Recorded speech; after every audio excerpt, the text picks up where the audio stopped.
Hello students, आज हम class 12th आपकी क्लास का लेसन 1 पोइट्री है teach me to listen loud written by anonymous. उसको पढ़ेंगे, समझेंगे। बहुत अच्छी पोइम है और इम्पोर्टेंट है। एग्ज़ाम की दृष्टि से इसके क्वेश्चंस एंड आंसर्स भी बहुत आते हैं। तो पहले कुछ पोइम के बारे में बात कर ली जाए। ये पोइम क्या बताती है, उसके बाद हम पोइम को पढ़ते हैं। We know the difference between hearing and listening. हम हियरिंग और लिसनिंग के बीच में जो अंतर होता है वो जानते हैं। It is widely accepted that listening is a skill that is acquired through dedication and practice. सभी लोग इस बात को स्वीकार करते हैं कि लिसनिंग जो है वो एक स्किल है, एक कौशल है, एक कला है, जो कि बहुत ही डेडिकेशन, समर्पण और प्रैक्टिस, अभ्यास के द्वारा प्राप्त की जाती है।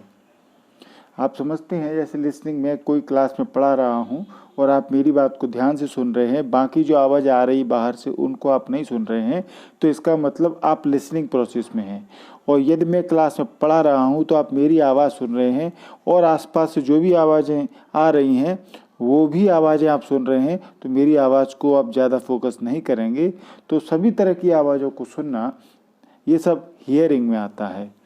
वो कानों में आती रहती हैं आवाज़ें, हम रोक नहीं सकते उनको, हियरिंग में आता है। पर इस तरीके से दिमाग को फोकस कर लेना कि जो बोल रहा है हम केवल उसी की बात ध्यानपूर्वक सुने, तो वो लिसनिंग होता है। और लिसनिंग एक कौशल होता है जो धीरे धीरे आता है।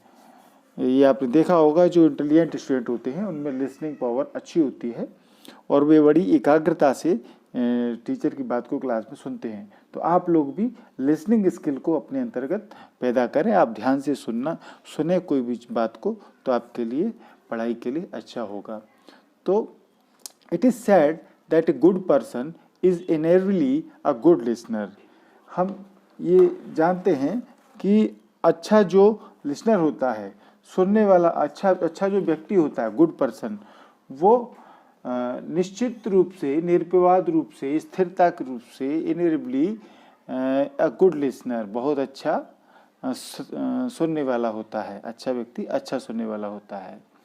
The poem in the form of prayer. ये कविता जो हम पढ़ने जा रहे हैं वो एक प्रार्थना के रूप में है, एक प्रेयर के रूप में है। टेल्स अस, जो हमें बताती है, बी गुड लिसनर्स, कि हम एक अच्छे सुनने वाले बने, श्रवण करें। We should begin by listening to those who are the nearest. अब जो कविता बताती है उसमें सबसे पहले वो किनको सुनने के लिए कहती है।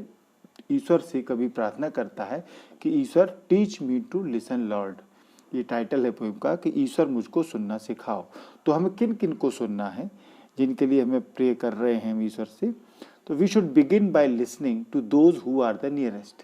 हमें सुनना शुरू करना चाहिए सबसे पहले उनको जो हमारे नियरेस्ट हैं, जो हमारे नज़दीकी हैं। इसमें हमारे घर के लोग रहते हैं, रिश्तेदार, परिवार। We may find out that although they do not speak it aloud. हम ये भी पता लगा सकते हैं कि हालांकि वे लोग ज़्यादा जोर से नहीं बोलते हैं, yet they all want our attention and recognition. फिर भी वे सभी हमसे चाहते हैं कि हम उनकी तरफ ध्यान दें और उनकी पहचान को समझें कि वो भी कुछ हैं। छोटा बच्चा भी इस घर में होता है, वो भी बड़ी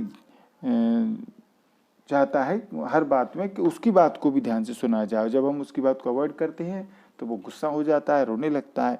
तो फिर थोड़े से बड़े बच्चों की और दूसरे लोगों की, घर के औरतों की, महिलाओं की, सभी लोगों की बातें हमको सुनना चाहिए। तो सबसे पहले कवि कहता है कि ईश्वर मुझको सुनना सिखाओ, जो मेरे नियरेस्ट हैं, जो मेरे नज़दीकी हैं, उनकी बात को मैं सुनूं, उनकी पहचान को समझूं, उनकी तरफ ध्यान दूं। आगे कविता में वो बोलता है कवि, the poem tells us to heed the voices. कविता हमें बताती है कि हमें उन आवाज़ों की तरफ ध्यान देना है, which may not be within our earshot, जो हमारे कान की सीमा तक नहीं पहुंच पाती हैं। ईयर शॉट माने कान की सीमा जो जहाँ तक हम सुन सकते हैं वहाँ तक वो आवाज़ें हम तक नहीं पहुँच पाती हैं, उन वॉइसेस को भी हमें ध्यान देना है। अब ये कौन सी आवाज़ें होती हैं? They are the voices of the people who are oppressed.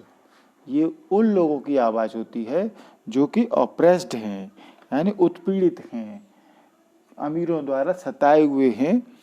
Who are suffering, जो कष्ट में हैं, and who can not tell us their woes, और वो हमें उनके दुश्मनों के बारे में बता नहीं सकते कि किन्होंने उनको उत्पीड़ित किया है, किस तरह से वो गरीब और कष्ट का जीवन जी रहे हैं। वी शुड रीच देम, हमें उनके पास पहुंचना चाहिए, and listen to their plea, और उनकी दलील, उनके तर्क, उनकी प्ली, उनके कारण हमको सुनना चाहिए। तो ये दूसरे लोग हैं, एक तो हमारे नियरेस्ट हो गए, दूसरे जो दूर हैं उनकी सुनना है। तीसरा, इस कविता में कवि कहता है conscious is the inner voice.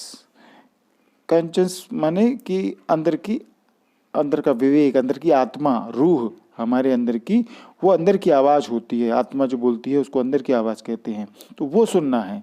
That warns अस, जो हमें चेतावनी देती है, अगेंस्ट अ सिनफुल डीड, पाप भरे कार्यों के खिलाफ वो हमें चेतावनी देती है।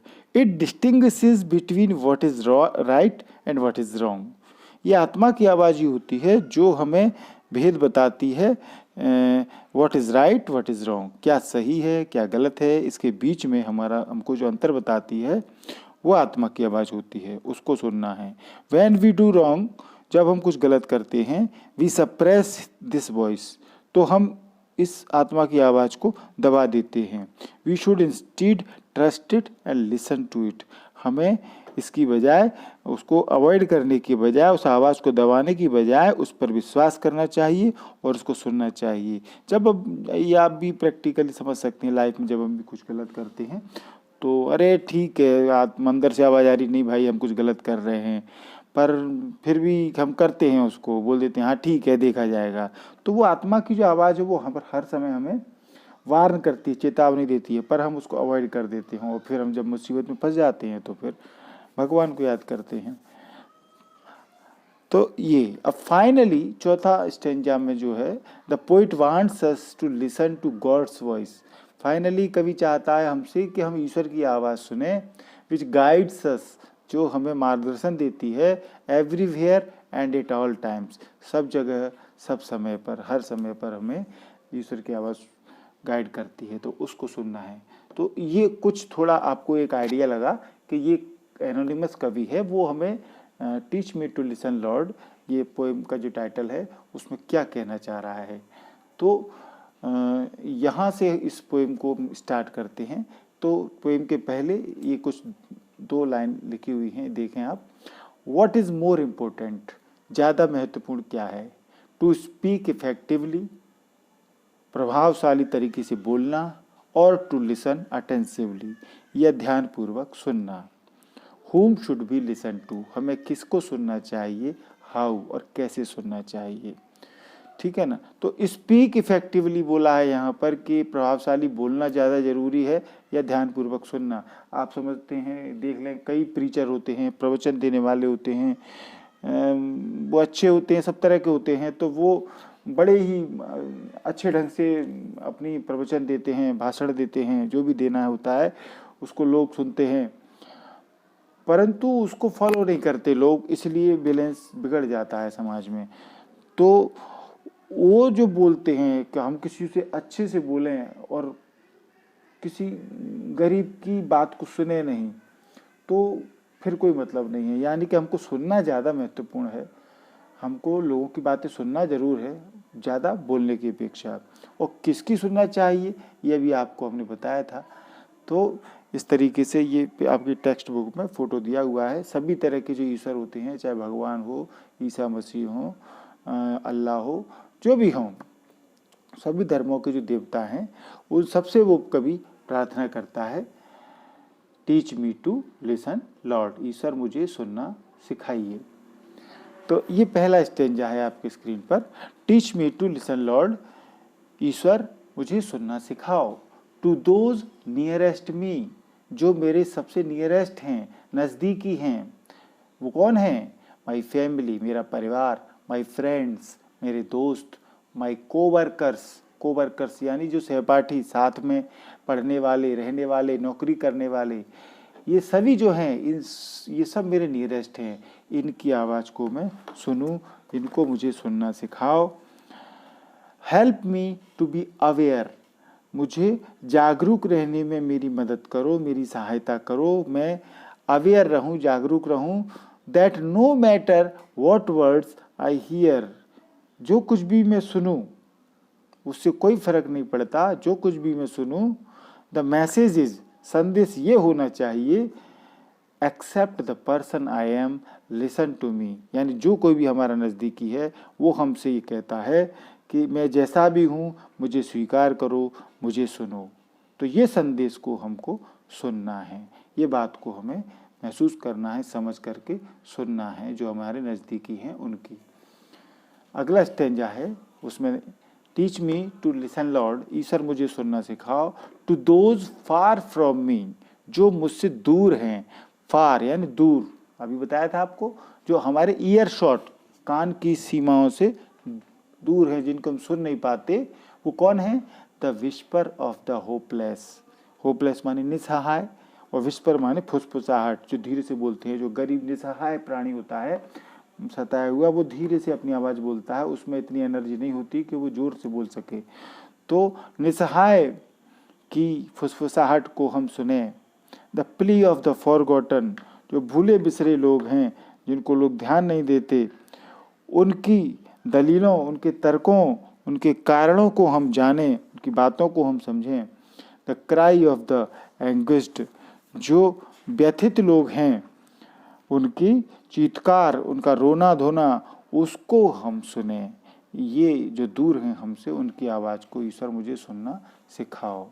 अगला स्टेंजा है, teach me to listen lord to myself, ईश्वर मुझे सुनना सिखाओ खुद को, यानी मुझे खुद को, मेरी अंदर आत्मा की आवाज़ को। Help me to be less afraid, मेरी मदद करो कि मैं डरूं नहीं, मैं कम डरूं, मतलब अधिक भयभीत न होने में मेरी सहायता करो। To trust the voice inside, मैं अपने अंदर की आवाज़ पर विश्वास करूं, अंतरात्मा की आवाज़ जो अंदर से आती है उस पर विश्वास करूं, भरोसा करूं, इसमें मेरी सहायता करो। In the deepest part of me, जो मेरे अंदर सबसे डीपेस्ट पार्ट है, सबसे अंदर अंतरात्मा की जो आवाज़ है गहराई से, उसकी आवाज़ को भी मैं सुनूं, इसमें मेरी मदद करो। अगला लास्ट स्टेंजा है, teach me to listen lord, ईश्वर मुझे सुनना सिखाओ, फॉर योर वॉइस, आपकी आवाज़ को, यानी ईश्वर की आवाज़ को। इन बिजीनेस, जब मैं व्यस्त रहूं, व्यस्तता की स्थिति में भी ईश्वर तुम्हारी आवाज़ सुनूं। एंड इन बोर्डम, और बोरियत की दशा में भी, उबासी जो आती है, आलस आ रहा होता है, तब भी मैं ईश्वर आपकी आवाज़ सुनूं। इन सर्टेनिटी, निश्चितता में, यानी मैं किसी भी काम के प्रति निश्चित भी हूँ, निश्चितता में, तो भी मैं ईश्वर तुम्हारी आवाज़ को सुनूं। कुछ आदमी होते हैं जो गलत काम करते हैं और निश्चिंत रहते हैं, हाँ ठीक है मैं सब कर लूँगा, मैं सब देख लूँगा, और उस समय ईश्वर की आवाज़ को नहीं सुनते कि भैया ये गलत काम कर रहे हो। पर इसमें कवि कहता है कि मैं चाहे किसी काम में निश्चिंत रहूं, निश्चिंतता में भी मैं ईश्वर की आवाज़ सुनूं। एंड इन डाउट, और किसी शंका में, संदेह की दशा में हूँ, तब भी मैं ईश्वर की आवाज़ सुनूं। इन नॉइज एंड इन साइलेंस, जब शोर हो रहा हो, कोलाहल हो रहा हो, या साइलेंस हो, शांत वातावरण हो, सभी स्थितियों में teach me to listen lord, ईश्वर मुझे सुनना सिखाओ, ईश्वर मैं आपकी आवाज़ को सुनूं। तो उम्मीद करता हूँ बच्चों आपको ये कविता अच्छे से समझ में, पोएम आ गई होगी, ये पोएम आपको समझ में आ गई हो तो MP इंग्लिश क्लासेस ये हमारा चैनल है, इस चैनल को आप सब्सक्राइब कर लें ताकि आने वाले आपकी टेक्स्ट बुक के सभी लेसन, क्वेश्चन आंसर्स, इम्पोर्टेंट परीक्षा से संबंधित बातें आपके मोबाइल पर जल्दी से पहुंच जाएंगी। यदि आप बेल आइकॉन को प्रेस कर देंगे, बेल आइकॉन के ऊपर 3 ऑप्शन आते हैं, उसमें ऑल बटन को आपको दबाना है, तो ऑल को आप क्लिक कर देंगे बेल आइकॉन दबाने के बाद, तो मेरे सारे वीडियो आपके पास सबसे पहले पहुंचेंगे, सबसे पहले नोटिफिकेशन आपकी स्क्रीन पर आ जाएगा। तो अभी आप इस वीडियो को देखते ही MP इंग्लिश क्लासेस चैनल को सब्सक्राइब करें, उसको बेल आइकन को दबाएं और इस वीडियो को अपने फ्रेंड्स को लाइक और शेयर करें। Thank you.